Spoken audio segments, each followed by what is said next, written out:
Est-ce que c'est vrai que raser complètement la barbe est interdit en islam?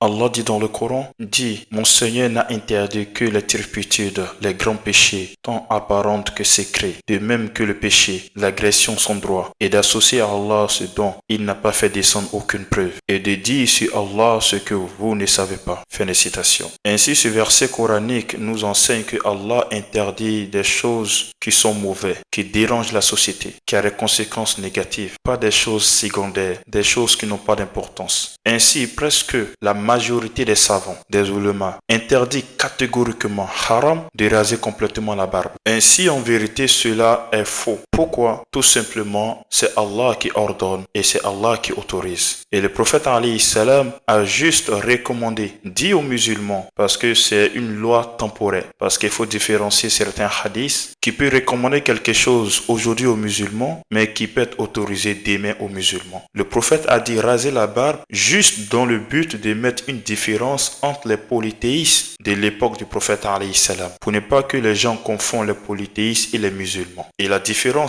entre les musulmans à cette époque, entre les mécréants, était très importante pour plusieurs raisons, mais je ne vais pas rentrer dans ces raisons. Ainsi le prophète a dit cela, comme d'autres lois où le prophète alayhi salam dit, ne gardez pas la viande de tabaski, c'est-à-dire le mouton que vous avez tué, ne gardez pas la viande pendant 3 jours, partagez-les. Ça c'est un ordre temporaire. Et après le prophète alayhi salam a dit, vous pouvez garder ces viandes pendant 3 jours. Pourquoi le prophète alayhi salam a fait cela? Tout simplement, quand le prophète avait interdit, il y avait des pauvres, des étrangers qui étaient rentrés à Médine, et le prophète a dit cela dans le but pour que les musulmans partagent toute la viande qui était chez eux, dans le but de donner aux nécessités. Et lorsqu'il y avait plus de ces étrangers à Médine, alors le prophète alayhi salam revient et dit, vous pouvez garder ces viandes pendant des jours. Même chose, le prophète alayhi salam avait interdit d'aller visiter les tombes. Pourquoi? Parce que la foi de ces musulmans n'était pas solide, pour ne pas que demain, ces musulmans adorent les tombes, demandent des supplications à des personnes qui sont décédées. Et lorsque le prophète alayhi salam a vu que la foi était enracinée, la religion était établie, alors le prophète alayhi salam va dire, allez visiter les tombes car ça fait rappeler l'au-delà.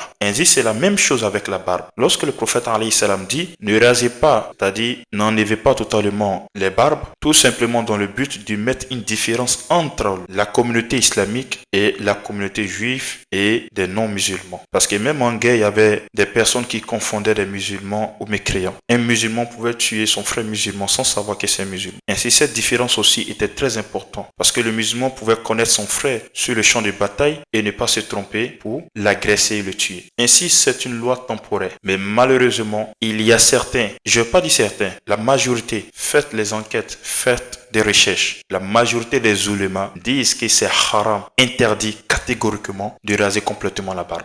Vous pensez que le prophète alayhi salam va être en mission pour toute l'humanité entière pour venir parler seulement de la barbe? C'est pour ça que j'ai cité ce verset. Allah interdit uniquement ce qui est mauvais. Gardez la barbe, qu'est-ce qui est mauvais là-dedans? Est-ce que les médecins ont dit que c'est mauvais pour la santé? Est-ce que les médecins ont dit que celui-là qui rase sa barbe va tomber malade? Est-ce qu'il aura des problèmes? Non. Est-ce que lorsque je rase ma barbe, est-ce que je pose problème à mon voisin, à mes frères, à mes soeurs? Non. Alors pourquoi interdire ce que Allah n'a pas interdit? Et à la fin du verset, Allah dit, ne dites pas ce que Allah n'a pas dit. Ne dites pas ce que Allah n'a pas dit. Ainsi, je vais m'arrêter ici et on sera à la prochaine vidéo, Inch'Allah.